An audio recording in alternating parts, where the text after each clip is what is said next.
Hey guys, so earlier today I finally went and saw Sicario Day of the Soldado. I noticed it's a few days late. I know there's been more than a couple reviews out there for this film.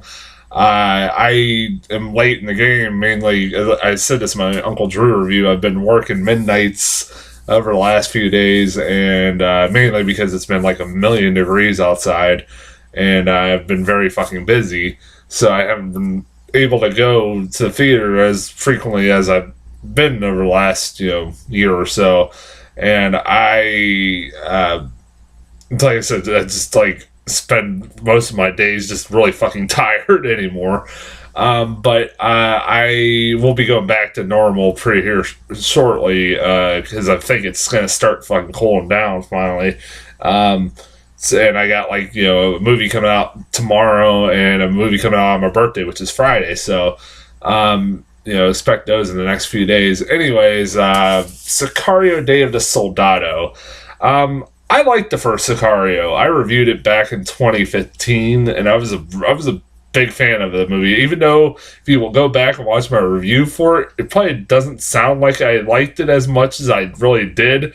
It's a movie that the more I saw it, the more I thought about it, the more it stuck with you. It was one of those movies that really sticks with you, and the more you think about it, it's like, God damn, this is was one of the better films of 2015. It didn't make my top 10 list in 2015, but just barely it didn't. I really fucking love that movie. It was a really smart, intense, dark ass thriller that just it was a great movie. Have not seen it, go fucking check it out. So, to my surprise, about a year ago, I hear they're making a sequel. And I'm like, why? That's pretty much my response, and I think a lot of people's response was, why are they making a sequel to Sicario? I did not think there was, a need to make a sequel. I thought it wrapped up everything pretty nicely. This didn't seem like something that could be turned into a franchise. But to my surprise, apparently they're trying to. It had all the same actors except Emily Blunt in it, and it had Josh Brolin and Benicio del Toro, which, in my opinion, were the two best parts of the movie, especially Benicio del Toro. But I'm like, really? You're just gonna make a new one? Okay, I guess there's weird movies to make sequels out of, but fuck it, I guess alright. I was like, and I got the trailer more than a few times for this fucking movie. For a while there, I was getting the teaser trailer for almost every fucking week. But it looked fine. It looked like it was gonna be it was gonna be good, so I was like, it had my interest, I'll admit that.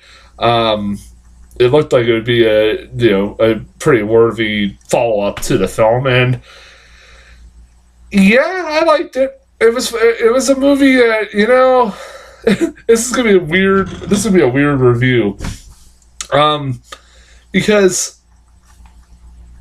really it's not a bad sequel, not at all, is it a bad sequel. It's probably there's a lot. It could have ended up a hell lot worse than what we got. But it's a movie that's not bad, and I recommend it, I guess, as a really, honestly, if you've seen the first one, you can check this one out. I still think the first one's a lot better of a movie. It's a hell lot better of a movie. But this is a fine sequel. I'll get into the complaints I have in a little bit here, but I get into the positives about this film. It's well made. It's not directed by the same guy, Denis Villeneuve, the guy who made the first Sicario and also made Prisoners, Arrival, and Blade Runner 2049. All fucking great movies. He's had a fucking great track record. He's on par to become one of the best directors out there today. He keeps knocking it out of the fucking park every movie. Anytime I see his name pop up as a director, I'm like, oh, I gotta see that shit. It's not the same director this time, but you can tell. I guarantee, I'm not 100%. I know for sure the same writer of the first movie worked on this, but I wouldn't be surprised if the same cinematographer, a lot of them still worked on this one too, because it looks and feels like a Sicario sequel. It is shot a lot of the same ways that like the first one was. It's it's really well made. It's like the action sequences are really well made, like the first one was. It's a gorgeous movie. It's well acted. Josh Brolin and Benicio del Toro are the fucking things that carry this movie. I mean, they're pretty much are the main focus of that movie, which I'm fine with because they were the best parts of it. Like I said, I liked Emily Blunt in the first one, but she was like, I thought Benicio del Toro and Josh Brolin were the best parts, even though Emily Blunt's great in it too. And I was fine with them focusing on those two characters because they are the main focus, especially Benicio del Toro, who had one of the best story arcs in the first film, and was a really interesting character, and he's great in this. And like, Jesus Christ, that guy has one of the most intimidating stares I've ever seen in my entire life. God damn, is he terrifying. Like, he doesn't have to say much. He just, like, makes you shit your pants. Like, God damn, man. I love Benicio del Toro. Like, he's one of the most underrated actors, like, out there.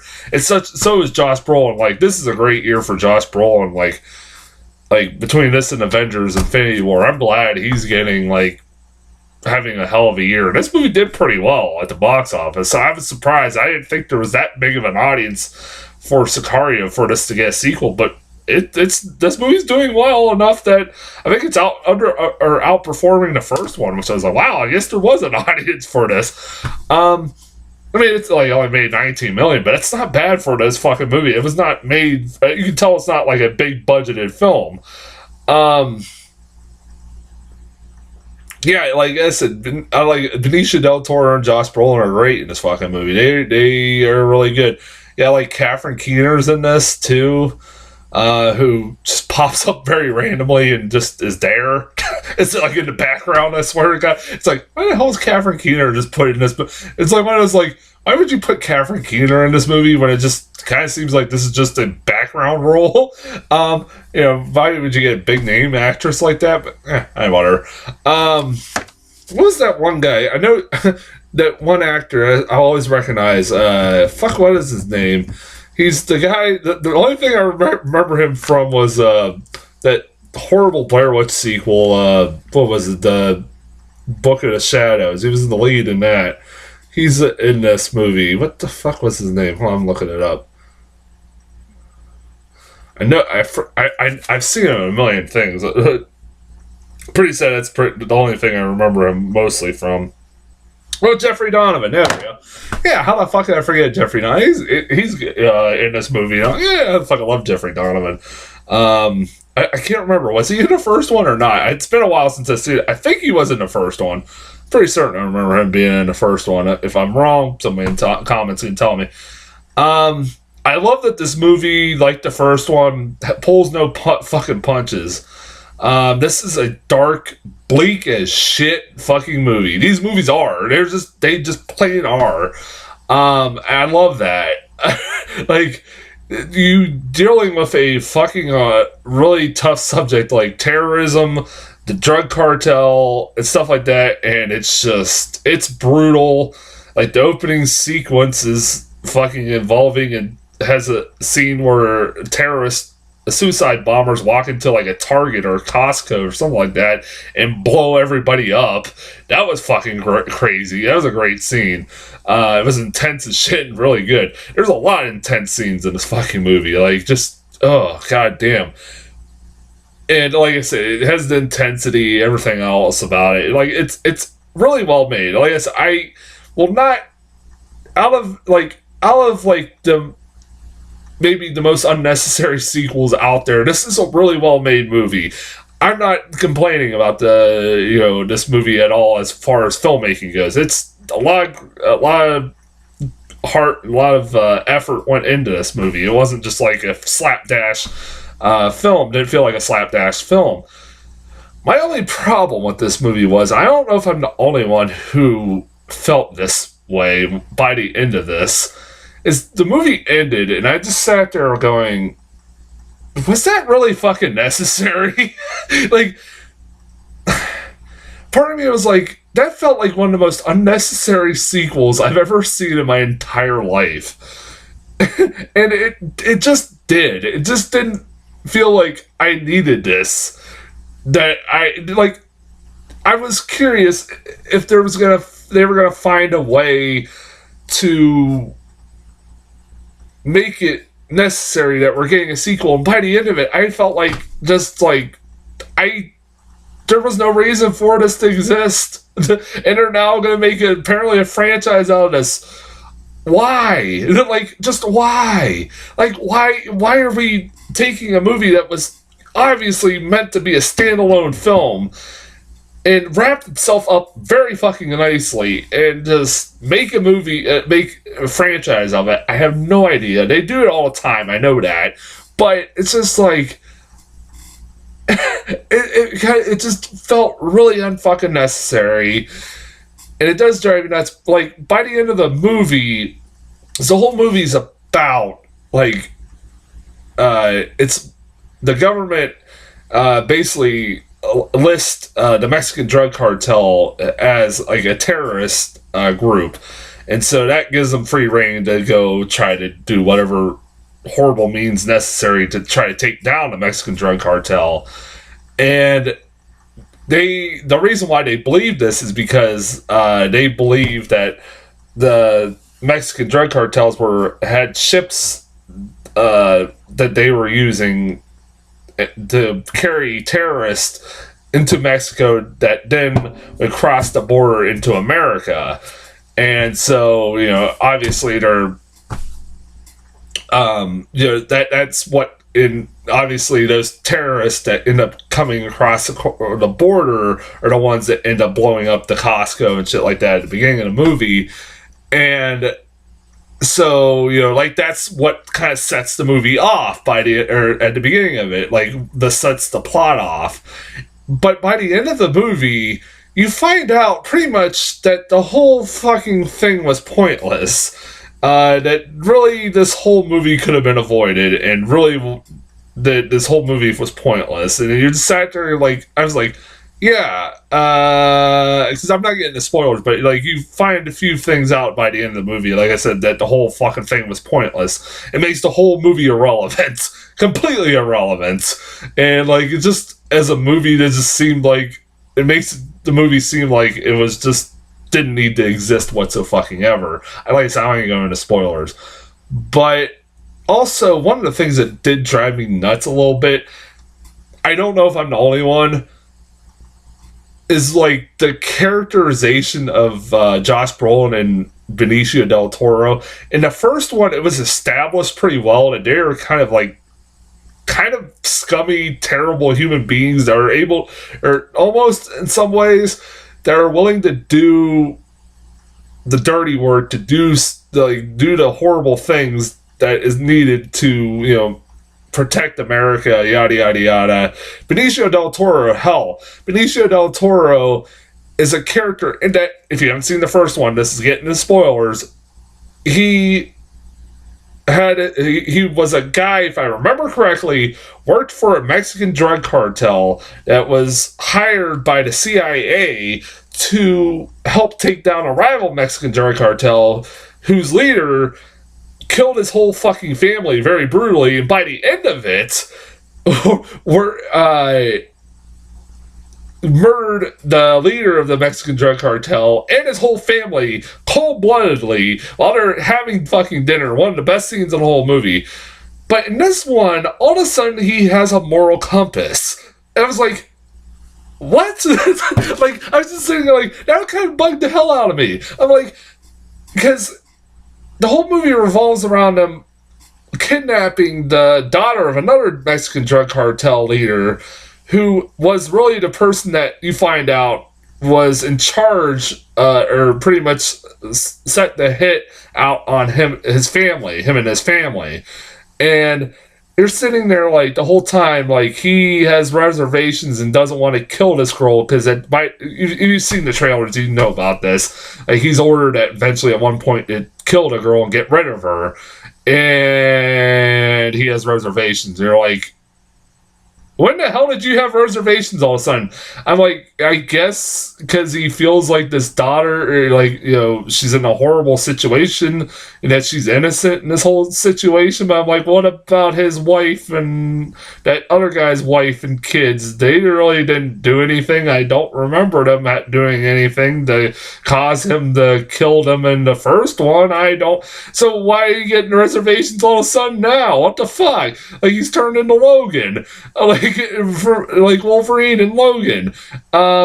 And then Josh Brolin also has, like, kind of goes against, it gets a moral compass too by the end of it. I'm like, that's kind of weird. It doesn't seem like fitting for those characters, really. I don't know if I'm the only one who thought that, but I don't know. It seems like I said, I didn't hate this movie at all. I just felt like it was unnecessary and complete. Like, there's a lot of unnecessary sequels out there, and this is not one of the worst. Hell, this is one of the best made unnecessary sequels. That's a weird That's a weird compliment, I guess. Yeah, like I said, it's still really well made. Like I said, just I guess if you are a fan of the first one, I recommend it. If you've never seen the first one, why the hell would you see this one? You'll probably be very fucking lost. But yeah, like I said, it's fine. It's like maybe a rental or matinee or something like that. It's fine. Yeah, like I said, if you've seen the first one, you're curious about this one. Yeah, I reckon it's, like I said, it's not terrible. It's not at all. Like, I'm not, like, it's really fucking well made, really well acted. Some of the choices I would have, character choices I would have done differently, but yeah, like I said, I recommend the movie. Trailers. Oh shit, I got a lot of new trailers. I got a fucking ton of them, man. Every one of them I really want to fucking see.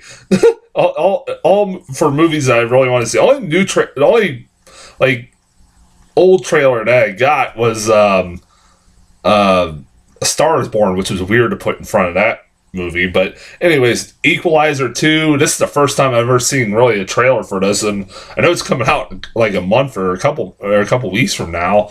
I liked the first Equalizer. I thought it was a really fun fucking movie, and this one looks just as fun. It's Denzel Washington being badass. Apparently they couldn't get a product placement deal with Uber, so they got Lyft instead, pretty much the poor man's version of Uber. And like the Denzel Washington's a Lyft driver in this movie, and he ends up getting this girl who's all fucked up on something. He has to take her home, and he basically goes back to the place where she was. They picked her up and pretty much kills everybody that is in this apartment building or something like that.